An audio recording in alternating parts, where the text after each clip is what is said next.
मुझे सबसे पहले ये नहीं समझ में आ रहा है कि प्रियंका गांधी जी आखिर चाहती क्या हैं। जब बिल लाए गए तब उनको उससे समस्या थी, जब उनको वापस लिया गया है, रिट्रैक्ट किया गया है, तब उनको समस्या है। तो हमको समझ में नहीं, फिर वो चाह क्या रही हैं। खुल के बताएं, वो इस पे राजनीतिकरण ना करें, इस पर खुल के बताएं कि वो फिर क्या चाह रही हैं।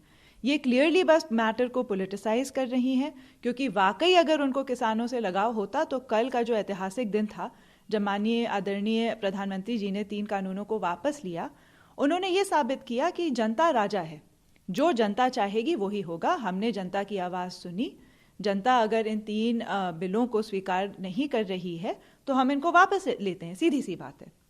कुछ इंट्रोड्यूस कराया गया, उसमें जो भी किसानों की आवाज़ उठी, आम जनमानस की आवाज़ उठी, उसका संज्ञान लिया गया आदरणीय प्रधानमंत्री के द्वारा और उन 3 बिलों को वापस लिया गया। तब भी वो इससे असंतुष्ट हैं, तो हमको तो यही नहीं समझ में आ रहा है कि वो क्या चाह रहे हैं। फिर अब तो राजनीति करने के मुद्दे भी खत्म हो गए उनके पास। तो सबसे पहले वो ये क्लियर करें कि वो चाहते ही क्या हैं। मैम, प्रियंका गांधी ने क्या इसको प्रॉपरली बताया जाए कि किस तरह से वापस लिया जाएगा, एमएसपी इंश्योर किया जाए। साथ ही साथ उन्होंने ये कहा कि वो भी इस मूवमेंट में काफ़ी एक्टिव रही हैं और लखीमपुर वाली घटना को भी उन्होंने उजागर किया। उन्होंने कहा कि जिस तरह से किसानों पर गाड़ी चढ़ाई गई, वो भी उस मूवमेंट में शामिल हुई और उनको भी प्रताड़ित किया गया, 3 दिन जेल भी भेजा गया। लगातार कांग्रेस पार्टी किसानों के लिए लड़ रही है। जब सत्र चालू होगा, संसद में जब सत्र चालू होगा तो अधिकृत तरीके से इन कानूनों को वापस लिया जाएगा। वो एक संवैधानिक प्रक्रिया है जिसको पूरी तरीके से सत्र चालू होने पे उसका पालन किया जाएगा। तो ये तो इसमें तो कुछ कहने की बात ही नहीं है। वो आदरणीय प्रधानमंत्री जी ने स्पष्टता कहा भी था कि जब इस बार विंटर सेशन चालू होगा इसको पूरी तरीके से प्रोटोकॉल के तहत वापस लिया जाएगा। तो उसमें तो कोई उसमें तो कोई टिप्पणी करने की बात ही नहीं है। रही लखीमपुर की बात या अन्य जो भी मुद्दे हैं, तो प्रियंका गांधी जी ने हमेशा सदैव उस पर राजनीति करी है। लखीमपुर की जो भयानक घटना थी उस पर आज की तारीख पे सीबीआई जांच चल रही है। सुप्रीम कोर्ट स्वयं उसका संज्ञान ले रहा है और सीबीआई और सुप्रीम कोर्ट इन संस्थाओं पे भी अगर उनको भरोसा नहीं है तो मुझे समझ में नहीं आ रहा उनको फिर किस चीज़ पे भरोसा है। प्रियंका गांधी से चल रही है, प्रधानमंत्री उसमें अगर शामिल हो रहे हैं तो अजय मिश्र टेनी उसमें नहीं होने चाहिए, क्योंकि उनके बेटे द्वारा ये घटना को अंजाम दिया गया था। और उसी घटना पे फिर जोड़ते हुए उन्होंने आप कहा था कि मैं भी इस घटना को बहुत अच्छे से जानती हूँ, क्योंकि मुझे भी संवेदना व्यक्त करने के लिए मैं जब तो मुझे 3 दिन जेल का भेज दिया गया था। उनका बेटा जेल में है, उनका बेटा जेल में है। यदि उसका इसमें जो भी हाथ रहा हो ना रहा हो वो सीबीआई क्लियर करेगी, सुप्रीम कोर्ट, और वो हमारे उच्च न्यायालय का जो फैसला होगा वो मान्य होगा या प्रियंका गांधी जी की टिप्पणी। ठीक है, न्यायिक प्रक्रिया सबसे सर्वोच्च है हमारे देश में और सबको उस चीज़ की इज्जत करनी चाहिए, उस चीज़ पे अपना पूरा भरोसा होना चाहिए और ना कि बस ऐसी राजनीतिक टिप्पणियाँ। ठीक है, तो जो भी मांग थी उस समय कांग्रेस ने भी उठाया था, हर पार्टी ने उठाया था कि इस पे सीबीआई जांच हो, सीबीआई जांच चल रही है। सुप्रीम कोर्ट खुद इस पूरे प्रकरण का संज्ञान, इस दुखद प्रकरण का संज्ञान ले रहा है। तो इससे ज्यादा क्या उनको हमारे सीबीआई और सुप्रीम कोर्ट पे बिल्कुल भरोसा नहीं है। प्रियंका गांधी अभी करती कि सबसे पहले पहुंचे, तो किस तरह से देखते हैं कि उनका भी एक एक्टिव रोल सामने देखने को आया है।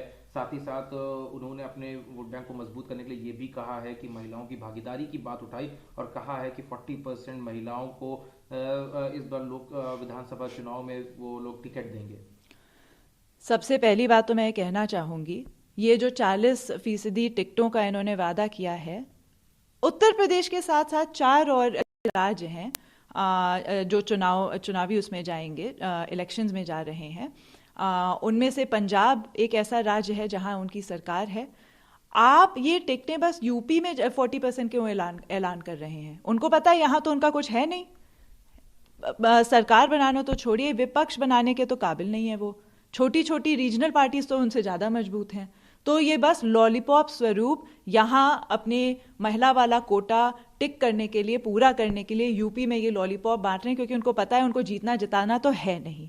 ठीक है, सरकार बनाना तो छोड़िए, विपक्ष में बैठने के काबिल तो वो है नहीं। तो यहाँ वो अपना 40% का लॉलीपॉप अच्छे से बांट रही हैं।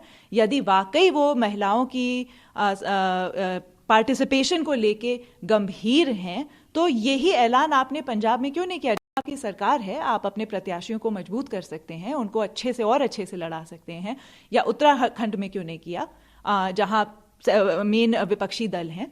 तो मैं तो इस ऐलान को तब मानूंगी, मैं तो लोहा मानूंगी अगर ये ऐलान वो जाके सबसे पहले पंजाब में करें जहां उनकी सरकार है, उत्तराखंड और अन्य भी राज्य जो जो 2022 में चुनाव लड़ने जा रहे हैं, तैयारी में हैं, वहां सबसे पहले जब वो 40% टिकटें बांटेंगी महिलाओं को, तब मैं उनका लोहा लूंगी। लेकिन इस सवाल को उनसे भी जब किया गया तो उन्होंने इस सवाल का जवाब की वो बात कर रही हैं बाकी राज्यों में जहां जहां कांग्रेस शासित सरकारें हैं वहां पे भी इसका प्रोसेस चल रहा है। उन्होंने ये कहा इसकी बात तो प्रोसेस एक साथ करें।